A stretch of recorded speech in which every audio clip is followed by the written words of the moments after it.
Pronto, depois desta abertura extraordinária do nosso querido irmão Aldemir, vendo cada um dos nossos confrades que estão presentes nesta manhã, iluminada, muito iluminada, porque a Fazenda Velha é um lugar diferente, de muito acolhimento, de muita gentileza, de muito amor genuíno e tantas outras coisas boas que proporcionam a cada um de nós, quando aqui adentramos, estamos passando por situações de embate interno, seja dos momentos que nós enfrentamos as perturbações, a ansiedade exagerada que leva à depressão, que leva a quadros psicológicos de perturbação, que abrem as portas naturalmente para a obsessão. E nós não nos enganemos, porque todos, sem exceção, nos dizem os espíritos benfeitores através do trabalho extraordinário de Kardec, passamos diversas vezes durante a nossa existência por processos obsessivos, mas também nos informa que, se formos vigilantes, que haveremos de superar esses nossos momentos de queda com maior tranquilidade e num prazo muito curto. Passamos pela depressão muitas vezes durante uma existência. Muitos de nós nem percebem o quadro depressivo. Diz o nosso amigo espiritual, um destes espíritos que se utilizam do pseudônimo Dr. Fritz, lá no grupo de trabalho da cidade de Franca, interior do estado de São Paulo, aonde ele atende aos domingos, durante uma tarde, um número de encarnados aí que ultrapassa 200, 300 pessoas, nós contamos até mais, uma tarde, atendendo um por um.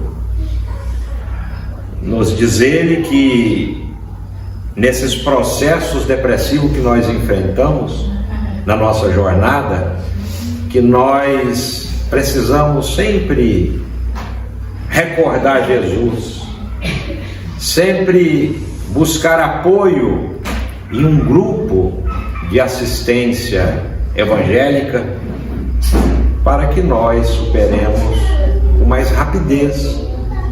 E esses processos de depressão, às vezes eles duram um dia, 2 dias. Para muitos de nós, nós dizemos que estamos num dia de profunda tristeza. Vocês já passaram por isso? Profunda tristeza, não é mesmo? E aí, se a gente recorda de tudo que essa doutrina bendita nos ensina, a gente ergue a cabeça, sacode a poeira e segue à frente, vencendo a nossa jornada. O tema de hoje, o Consolador prometido por Jesus, no Centro Espírita a Caminho de Jesus. 70 anos de trabalho na zona rural, onde é tudo mais difícil de acessar. Ininterrupto trabalho. Olha que extraordinário. 70 anos, 22 de maio. Maio é uma data extraordinária mesmo, né? Ontem a nossa FEJOG, a casa em que eu, a Cláudia e a Jéssica fazemos parte, em Vila Velha, Fraternidade Espírita Cristã Josete Gleber, fez 15 anos. E a gente comemorou na sexta, uma palestra que fizemos lá, e nós estávamos numa felicidade extrema. Andréia, 15 anos. Aqui nós temos 70 anos de trabalho. Sabe, meus irmãos? De trabalho extraordinário. Porque são espíritas, os fundadores daqui, que enfrentaram os mesmos ou desafios muito próximos àqueles primeiros cristãos. O cenário já não era então, há 70 anos atrás, dos circos de Roma, de serem devorados por feras, de serem espezinhados até a morte pelas lanças. Mas as perseguições eram muito parecidas. Pedradas. Nosso querido irmão Aldemir nos falou na abertura desta manhã. E quantas outras coisas, quantas humilhações. Nós somos do estado de São Paulo, do interior do estado de São Paulo.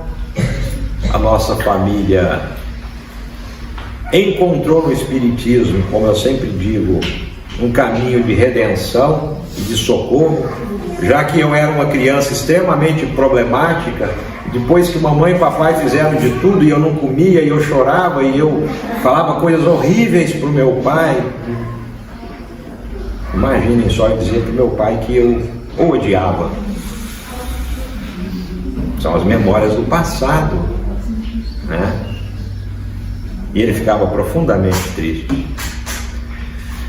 E a nossa vizinha, que mais tarde vim saber ser a nossa tutora espiritual, olha, extraordinária doutrina, que nos permitiu que a tutora estivesse encarnada nos primeiros anos para encontrar com mamãe e dizer para ela: leva lá no Chico Xavier. A gente morava a 100 quilômetros de Uberaba. A pista não era uma rodovia dupla e linda e maravilhosa que chega lá rapidamente em 1 hora, ou até menos. Era uma rodovia horrível. Os recursos eram escassos naquela época. Era van, não, melhor, era peruas combis. Lotação era o nome. As lotações que iam lá a Uberaba. E já tinham feito de tudo. Mamãe então e papai foram nessas lotações algumas vezes lá no Chico. E Chico, com aquela amorosidade extraordinária, de até o seu último momento aqui encarnado, e nós também tivemos a felicidade de estar com ele lá nas últimas semanas. Chico, isso é extraordinário. Ele falou para a mamãe, então lá, desde a primeira vez, me pegou no colo, e por fora era uma criança linda, fortinho, loirinho, né? Olhinho claro, pegou no colo, falou para a mamãe assim: mamãe muito pequena, parda, isso aqui é um tesouro, minha irmã. Assim, mamãe nada. Isso é um diamante. Cuide com muito zelo. Vai dar trabalho, mas que uma hora esse diamante aparece. Mas na bondade do nosso irmão Chico, ele vendo que aquele diamante ainda era um carvão, muito carvãozinho, que continua sendo carvão. Mas se ele fala isso para a mamãe, né? O que a mamãe faz? Vai sofrer a existência inteira. Então falou que era um diamante, porque os carvões também um dia se tornam diamantes. Afinal de contas, todos nós fomos criados simples e ignorantes, e a palavra ignorante significa sem conhecimento, não é mesmo, professoras? Aqui nós temos algumas professoras, né? Tá certo? Todos fomos criados da mesma forma, mas com o único objetivo de nos transformarmos em diamante, que é a angelitude, que é o nosso destino.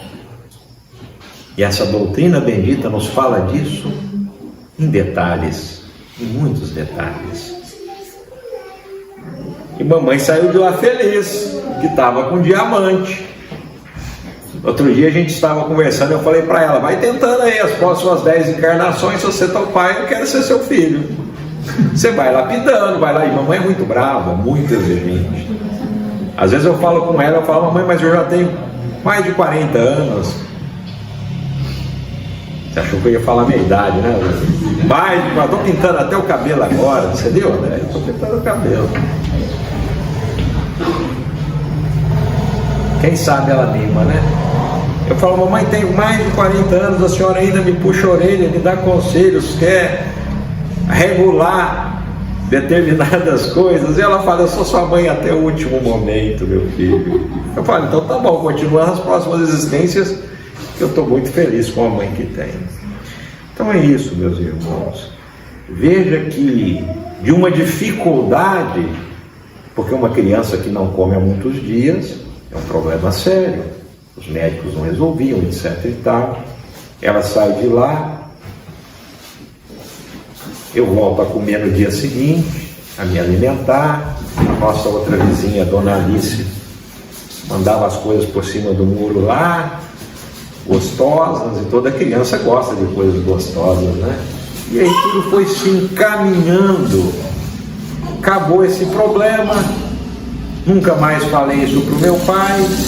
E antes que eu me esqueça de dizer, em algum momento lá do final da existência dele, dos últimos anos, a gente conseguiu se encontrar como amigo, e assim ele retornou ao mundo espiritual com uma relação de muita amizade. Ele está sempre conosco. Então veja o que nos proporciona esse Cristo Consolador. Lá no Evangelho segundo o Espiritismo, no capítulo 1, item 9, Instruções dos Espíritos, tem o título A Era Nova. E no 4º ou 5º parágrafo da Era Nova, nós temos as seguintes instruções. O Cristo foi o iniciador da moral mais pura, da mais sublime. Vou repetir. O Cristo foi o iniciador da moral mais pura, da mais sublime. A moral evangélico-cristã, que há de renovar o mundo, aproximar os homens e torná-los irmãos. Que há de fazer brotar de todos os corações humanos a caridade e o amor do próximo, e estabelecer entre os homens uma solidariedade comum. De uma moral, enfim, que há de transportar a terra, tornando-a morada de espíritos superiores aos que hoje a habitam. Eu vou seguir mais um pouquinho até terminar esse texto. A Era Nova. Isso então nós temos lá nas mensagens que estão no Evangelho. A codificação iniciou-se em 18 de abril de 1857, com a primeira edição do Livro dos Espíritos. Depois nós tivemos o segundo livro, que foi o Livro dos... Não, você já não precisa falar mais não, que você já fala na minha cabeça o dia inteiro. Vamos deixar os nossos confrades encarnados falar. Nós tivemos o Livro dos Espíritos. Quem contribuiu? Para mim agradecer. Quem falou o Livro dos Médios? Falou certo, obrigado. Ah, obrigado. E depois nós tivemos o terceiro da codificação, que é o Evangelho segundo o Espiritismo. Ainda bem que você não me deixa sozinho aqui. Por isso que nós fizemos ontem 36 anos de casamento. É uma alegria, obrigado. E é um desafio por dia, né? É muito bom. E nesse evangelho, lá naquele momento, em 1861, não é isso? A publicação do evangelho, já se falou então da morada de espíritos em condições melhores do que aqueles que habitavam a terra naquele momento. Não mudou muito ainda não. Nós estamos ainda nesse processo de transição que os mensageiros da codificação narra dentro da codificação, dentro do Pentateuco kardeciano, que era um processo que já estava em andamento, a transformação do planeta, mas que perduraria por um longo prazo. E nós estamos agora em momentos derradeiros desses desafios de transição. Não vai acontecer essa mudança em 2023, nem em 2025, nem sei quando, porque os espíritos não deram uma previsão de data, e também o Chico não deu. Tem uns vídeos aí sem pé nem cabeça, até são muito bem produzidos, que falam em datas, mas não falam em data. Esses vídeos que se reportam a fala do Chico lá no Pinga Fogo, quando se questiona sobre a transição, Chico fala, inspirado por Emmanuel: pode ser que seja em tal época, pode ser que, aí ele põe uma vírgula, dependerá do nosso empenho. E veja como é que está o nosso empenho. Uma grande parte da nossa sociedade, da sociedade do planeta Terra, está envolvida em se melhorar, em compreender a mensagem do Consolador prometido, a mensagem do próprio Cristo, porque a mensagem não se encontra somente dentro do movimento espírita. Seria pretensão para qualquer um de nós imaginar que Jesus só estivesse no movimento espírita. Muita pretensão. Porque vocês já imaginaram, antes então de 18 de abril de 1857, ninguém teria alcançado a iluminação. Não tinha espiritismo. Então a gente faz um parênteses aqui para lembrar a todos nós de que a gente não deve usar aquela frase que às vezes a gente ouve com bastante frequência, referindo-se aos espíritas como os únicos detentores de conhecimento capaz de nos levar à iluminação, ao destino final de todos nós, que é a felicidade, que é a angelitude, que é servir como serve Jesus e o número infinito de espíritos que já alcançaram essa iluminação nesse universo incontável que nós ainda não conseguimos nem imaginar.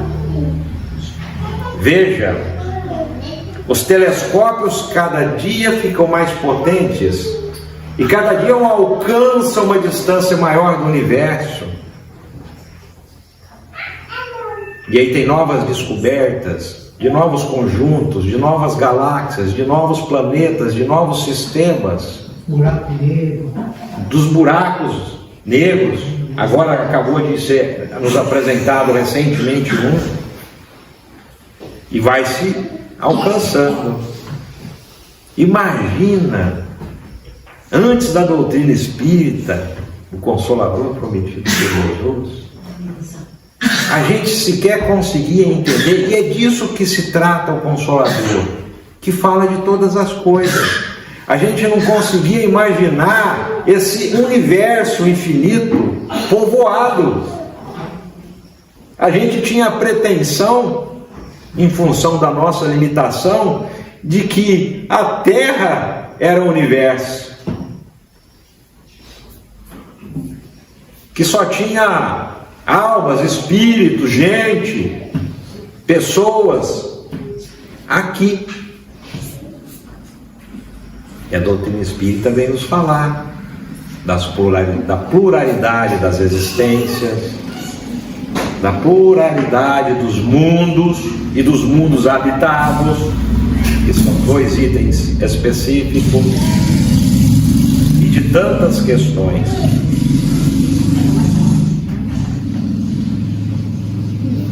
Ainda no capítulo 1, item 9, segue: é a lei do progresso a que a natureza está submetida que se cumpre. E o Espiritismo é a alavanca de que Deus se utiliza para fazer que a humanidade avance. São os Espíritos mensageiros nos dizendo isso. São chegados os tempos em que se hão de desenvolver as ideias. Abro um parênteses aqui, especialmente as morais, para que se realizem os progressos que estão nos desígnios de Deus. Elas devem seguir a mesma rota que percorreram as ideias de liberdade, suas percursoras. Não se acredite, porém, que esse desenvolvimento se efetue sem lutas. Por isso as pedradas, os desafios, as perseguições.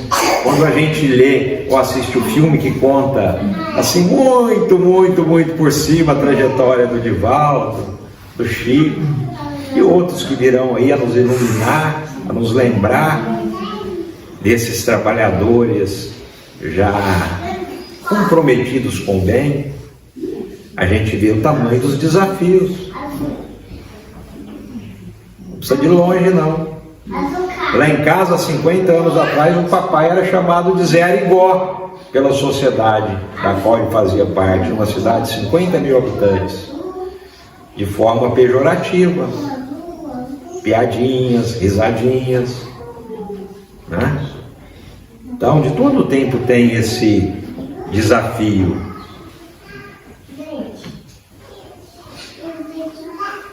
Não, ainda diz o mensageiro desta item, aquelas ideias precisam, para atingir a maturidade, de abalos e discussões a fim de que atraiam a atenção das massas. E vai encerrando este item, o 9 do Evangelho, da seguinte forma: uma vez isto conseguido, a beleza e a santidade da moral tocarão os espíritos, que somos todos nós, que então abraçarão uma ciência que lhes dá a chave da vida futura e descerra as portas da felicidade eterna. E encerra: Moisés abriu o caminho, Jesus continua a obra, o Espiritismo a concluirá. Olha que mensagem extraordinária. Se a gente ficar dentro dessa mensagem e conseguir compreendê-la em profundidade e aplicar isso na nossa vida, nós temos um roteiro seguro para a felicidade, que nós podemos experimentar, como diz os espíritos benfeitores da codificação, desde essa existência. Desde essa existência.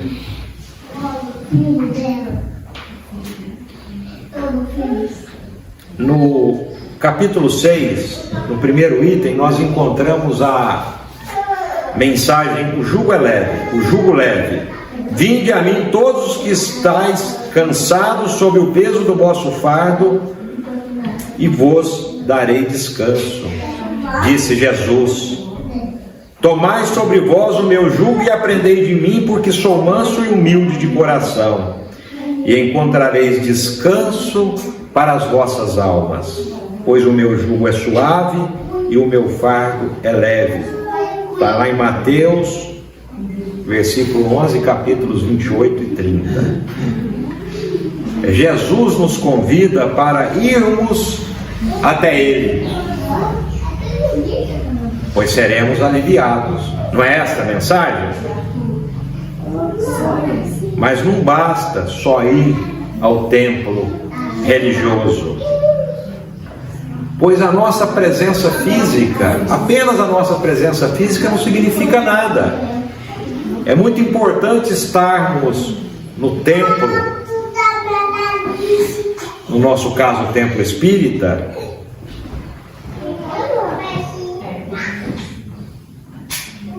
já que só assim iremos receber os verdadeiros remédios para as nossas aflições físicas, mentais e emocionais. E é o que nós viemos fazer na casa espírita. Nós viemos buscar remediar as nossas dores, curar as cicatrizes que nós carregamos em consequência de inúmeras experiências anteriores e em função das escolhas menos acertadas das quais nós fizemos.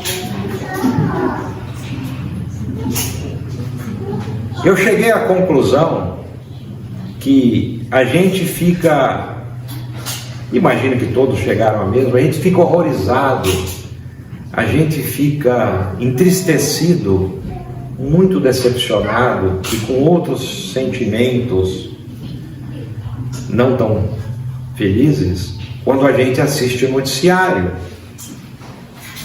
Violência, estupro, morte no trânsito banal o tempo inteiro, as mulheres cada dia mais sendo agredidas dentro do lar, as crianças sendo violentadas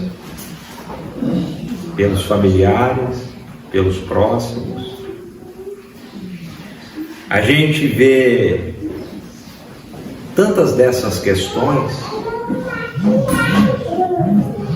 e nós precisamos de, ao invés de julgar aquelas criaturas violentas como aquelas que foram responsáveis pelo Holocausto nazista, pela Primeira e Segunda Guerra Mundial, estou trazendo a atualidade apenas, para o que está acontecendo nesse momento, em que um líder político ataca de forma brutal os seus semelhantes, da mesma espécie, inclusive, de mesmo idioma, como diz na roça, de parede e meia, né? País vizinho, que fazia parte do grupo, do mesmo grupo, quando se formava então a União Soviética. Veja a barbaridade. E aí nós devemos, ao invés de apenas os julgá-los e criticá-los, devemos olhar que essas cicatrizes que nos doem hoje, que nos trazem as mazelas que nós às vezes não compreendemos, sejam limitações físicas, sejam amputamentos de membro, sejam as nossas tormentas secretas do pensamento, sejam as obsessões, sejam as limitações psíquicas e intelectuais de tantas criaturas que reencarnam, nós devemos olhar para esses nossos irmãos com compaixão, porque nós trilhamos essas mesmas jornadas. Sim, fizemos tudo isso. E aí nós devemos recordar Jesus, quando aquele instante em que aquela mulher pega em adultério é levada à presença de Jesus, e aqueles homens a queriam apedrejá-la porque era o hábito da época. Ele se levanta mansamente, olha para todos e diz: aquele que estiver sem pecado, que atire a primeira pedra. E a história narra que um por um, iniciando pelos mais velhos, todos deixaram as suas pedras caírem da mão e foram saindo, partindo, envergonhados um a um. Então a gente está nesse mesmo caso, já vivenciamos essas experiências. Então quando a gente vê tudo isso, cabe a nós a oração, cabe a nós a solidariedade com que aqueles que estavam à nossa frente, que já compreendiam o bem, estavam desejosos de fazê-lo no momento em que nós trilhávamos essa jornada mais sombria, assim fizeram conosco. Tá certo? Muitos ainda vão ao centro, às igrejas, esperando milagres. Muitas pessoas querem receber sem esforço para isso. E quando estão ouvindo a palestra, um bate-papo, a troca de experiência, que é o que nós estamos fazendo aqui hoje, o pensamento dessas pessoas está longe dos ensinamentos de Jesus. Como diz o Divaldo numa das todas brilhantes palestras dele, estão muito próximos ao seu relógio, aguardando ansiosamente a hora de ir embora, porque ainda tem uma compreensão da ideia do igrejismo, que eu entro dentro da casa espírita, vou lá uma vez por semana, faço a minha oração e está tudo quites com o Criador. É como se a gente tivesse que passar, cumprir um compromisso, passar na casa espírita, carimbar a presença, tudo resolvido. Marcar ponto, Aldemir, exatamente isso. Eu falo por mim. Quantas e quantas vezes eu entrei na casa espírita olhando para o relógio uma centena de vezes, doido para ir embora.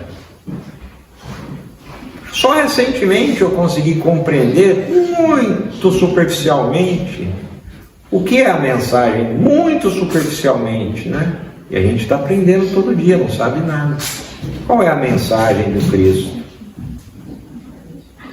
Que é muito simples. Lá no começo nós vemos no capítulo 1, item 9. Fazer o bem, amar ao próximo, e dentro de amar o próximo nós abrimos o leque de virtudes, que é impossível amar o próximo sem perdoá-lo, sem compreendê-lo, sem ser solidário, sem ter empatia, sem ter tolerância.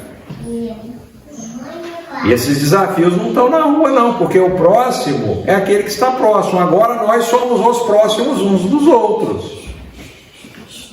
Dentro das quatro paredes, no lar onde existem os maiores desafios, estão os nossos próximos de tempo mais integral.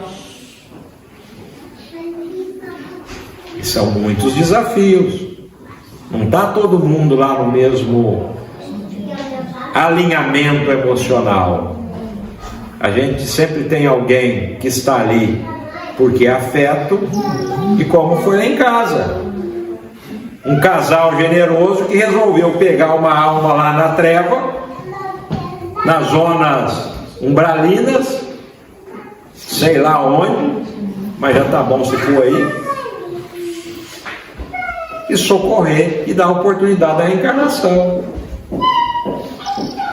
Tá certo? Aprendizado do Evangelho de Jesus é o primeiro passo, seguido para a prática desses ensinamentos, que é vital para a nossa saúde espiritual. É preciso aprendermos a ser mansos e humildes durante o dia a dia. Será que nós somos mansos e humildes? É o desafio para recebermos o alívio que Jesus promete. Eu não vou perguntar para Maria Cláudia se eu sou manso ou pacífico. Ela vai falar que eu sou, porque ela é educada, generosa, né? Mas 36 anos, nossa senhora, ela falou que não quer outra reencarnação não comigo, mas eu quero com ela. Nós estamos até nesse dilema, viemos lá de casa para cá falando sobre isso, né? Eu digo para ela que vou direto para o céu, dando conta dela nesse tempo todo, né?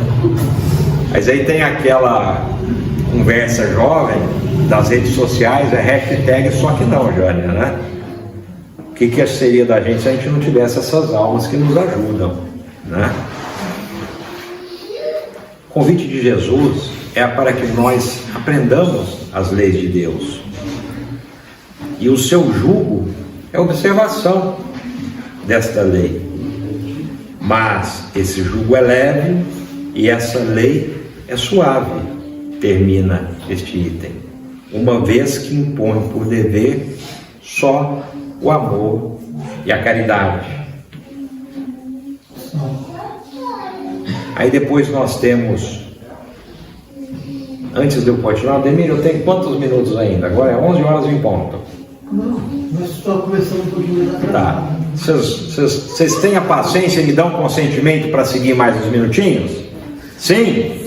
Sim. Então tá bom. Então eu agradeço a gentileza, tá vendo? Vocês já estão exercitando a caridade, a paciência, a tolerância e a solidariedade comigo. Já carimbaram o passaporte hoje, né? Já cumpriu o objetivo do dia. Então nós temos lá o Consolador prometido, que é assim: se me amais, guardar os meus mandamentos, e eu rogarei a meu Pai, e ele vos enviará um outro Consolador,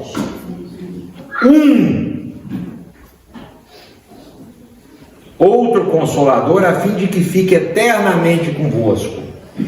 Jesus foi específico, um Consolador, o Espírito de verdade, que o mundo não pôde receber porque não o vê e absolutamente não o conhece. Antes de seguir, vamos olhar o Espírito de verdade. Vamos falar essa expressão com mais pausa. O Espírito de verdade é um conjunto. O espírito de tal coisa, né? Que significa a ideia de tal coisa. É assim que essa informação está. Mas quanto a vós, segue Jesus, conhecê-los, porque ficará convosco e estará em vós. Mas o Consolador, que é o Santo Espírito, com pausa, Santo Espírito, que o meu Pai enviará em meu nome, vos ensinará todas as coisas e vos fará lembrar de tudo que vos tenho dito. Está lá em João capítulo 14, nos versículos 15 a 17 e 26. Então vejamos, Jesus prometeu um novo Consolador, estou enfatizando, no último discurso com os apóstolos, lá no Monte das Oliveiras. Vocês se recordam deste episódio? Um pouco antes de ser preso e crucificado,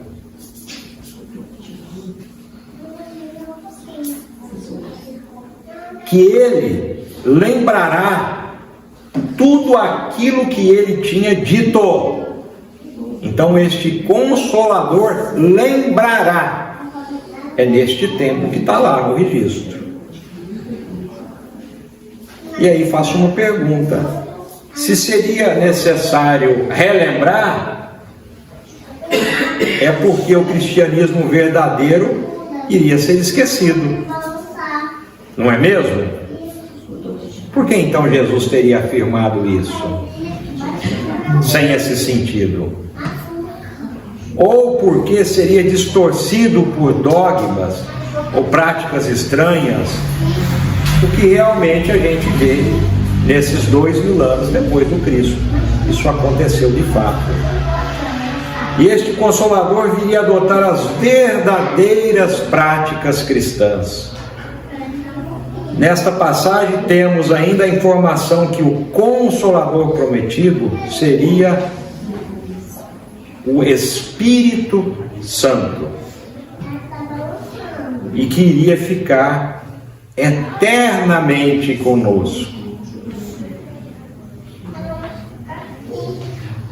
Olha a profundidade, a simplicidade e a clareza da mensagem de Jesus. Um Consolador que falaria de todas as coisas e que ficaria conosco para todo sempre.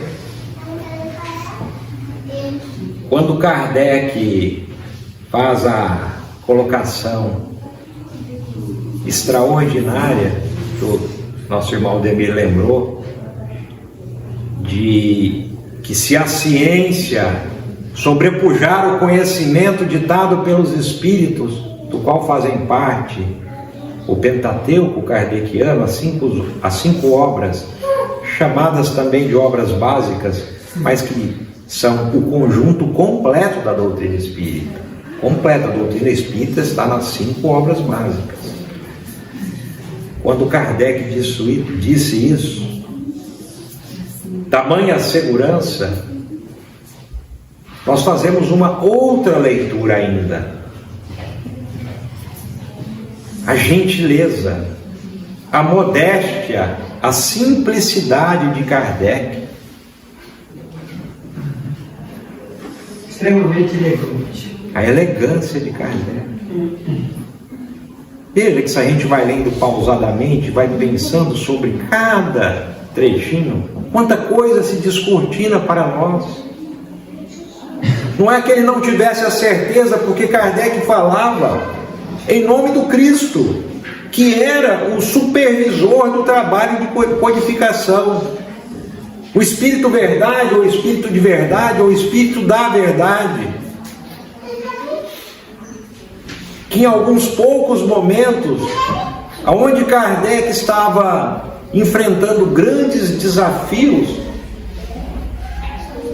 ele vem através da psicografia, da reunião mediúnica, dizer a Kardec que estava ali o tutelando. E Kardec, com a sua inteligência, fala com o Espírito de Verdade. Mas dá para ser aí uma quantidade de vezes maior, 1 hora, cada vez que você vem falar comigo aqui na reunião mediúnica. Espírito da Verdade, Jesus de Nazaré, o Cristo das nossas almas. Esse mestre amoroso respondeu para Kardec: 1/4 de hora, 1 vez por mês, e tá bom demais. O tá bom demais fica por minha conta.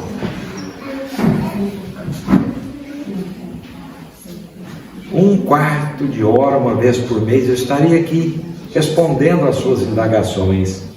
E aí eu pergunto para vocês, uma estrutura como o Consolador prometido por Jesus, dito por Jesus que estaria conosco por toda a eternidade, teria falha? Teria engano? Teria dúvida? E como disse o Demir, né?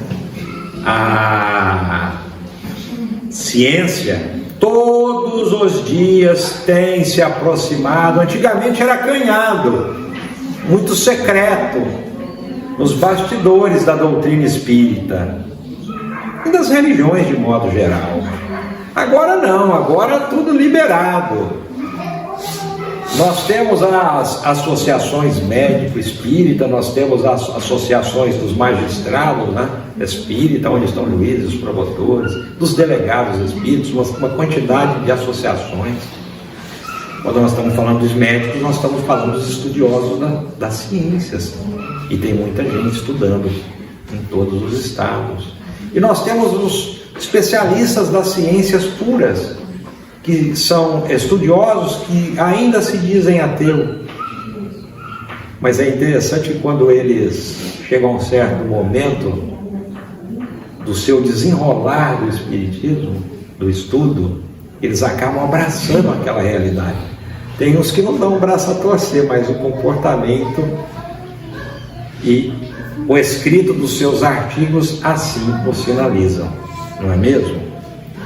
A gente vê nos hospitais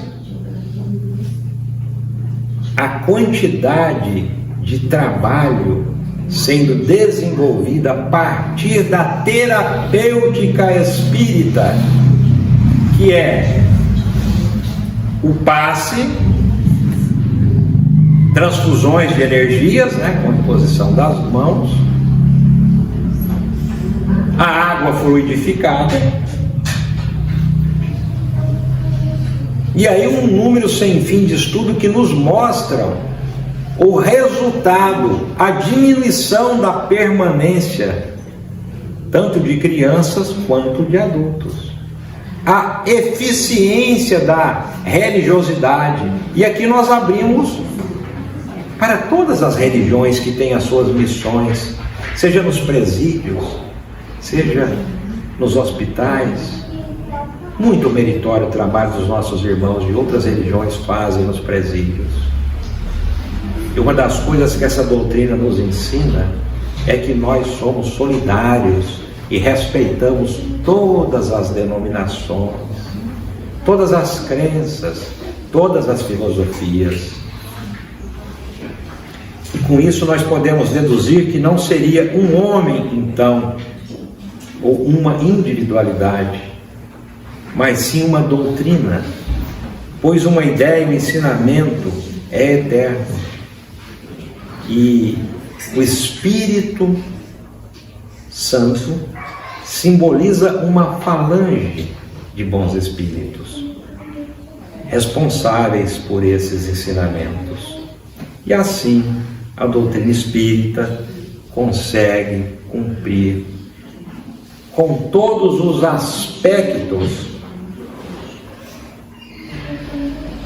de Jesus, nos entregando o Consolador prometido, que ela tem como tarefa mais importante, essa doutrina bendita que nós abraçamos, ou que nós simpatizamos, ou que nós desejamos conhecer, para que nós vamos depois colocar lá no YouTube também esse tema, propagar os ensinos de Jesus em sua forma mais simples e primitiva, ou seja, sem dogmas e rituais.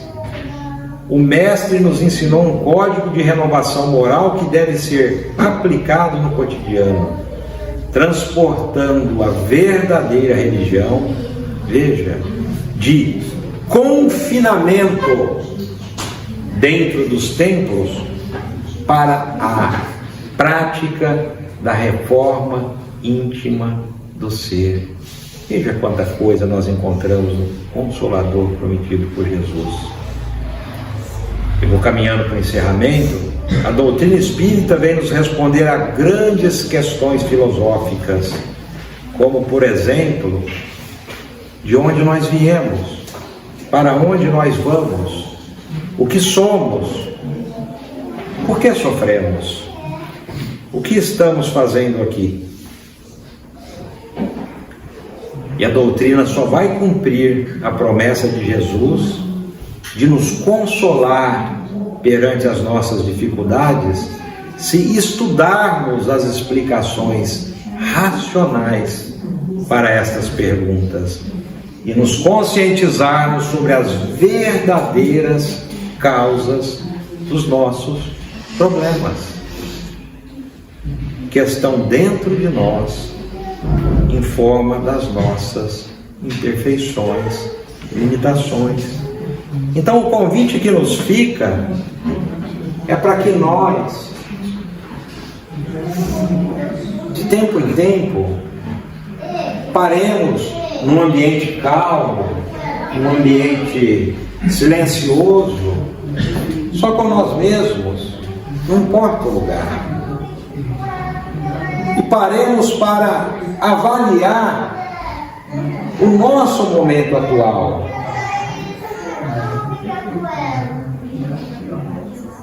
Como eu estou? O que eu sou? O que eu tenho feito? Por que tenho sofrido? Ou por que a minha vida é fácil demais quando eu olho a vida dos demais? Quando eu olho tanta miséria, tanta fome, tanta guerra, tanto sofrimento, tanta gente morrendo de frio. E aí fazer essa viagem introspectiva olhando para nós mesmos. E nessa análise crítica, como se olhássemos para um espelho e encarar as nossas limitações. Apenas exemplos agora. Eu sou tolerante ou eu sou intolerante? Eu sou gentil ou eu sou ríspido? Eu sou educado, bondoso e amigável no meu templo religioso, na casa espírita? Ou eu sou também amigável no meu lar, no meu ambiente de trabalho, com aqueles que pensam um pouquinho diferente de mim ou muito diferente de mim? Eu sou paciente ou eu estou me exercitando para ser paciente, porque quem é sempre? Ou eu nem sou, nem estou me exercitando, eu sou impaciente. Eu já perdoo as pessoas, eu estou me exercitando para perdoar, eu penso mais antes de falar, eu aceito as injúrias, as ofensas, as pedradas, as perseguições, ou ainda estou naquela regra, se falar uma eu falo 10, pode ficar tranquilo, está tudo certo. Comigo é assim, bateu, levou. A gente ouve muito isso. Então que a gente faça essa nossa análise e enxergando em que momento nós estamos, que a gente escolha uma virtude para trabalhar. Se sou intolerante, que eu comece a trabalhar a tolerância. Se eu sou, e nós estamos vivendo um momento de muita intolerância, né? Nós estamos vivendo polarização, radicalização. Aqui eu estou falando de política e de outras coisas, né? Estamos arrumando um monte de confusão com pessoas, inclusive, que amamos, porque nos falta tolerância para enxergar o ponto de vista do outro. Enfim, fazemos essa análise e aí escolhemos trabalhar alguma coisa, você mais paciente, você mais amoroso, etc, etc e tal. Porque, como nos diz Kardec nas obras da codificação, aí eu queria que vocês me ajudassem a fechar essa frase. Kardec diz: reconhece-se, eu vou falar uma vez e vocês repetem, né? Reconhece o verdadeiro espírita, e vamos lá, vamos juntos? Reconhece-se o verdadeiro espírita pelas suas obras, sendo este uma e a mesma coisa que o verdadeiro cristão, pelos esforços que faz para se transformar. Então esse é o desafio. Nós temos o caminho, nós temos a luz, que é o Consolador prometido. E então, meus irmãos, que vocês tenham um excelente domingo, uma excelente semana, uma excelente jornada na Terra, que a nossa amorosa casa do caminho é uma casa do caminho ao modelo daquelas casas de Jesus que ficavam no caminho, lá era tudo distante, né? Então aqui nós temos uma casa do caminho de Jesus que tenha mais 70, 80, 100 anos e que a gente possa se propor a trabalhar, já que somos tão consolados e tão atendidos por esse Evangelho maravilhoso. Que a paz de Jesus nos envolva a todos. Muito obrigado.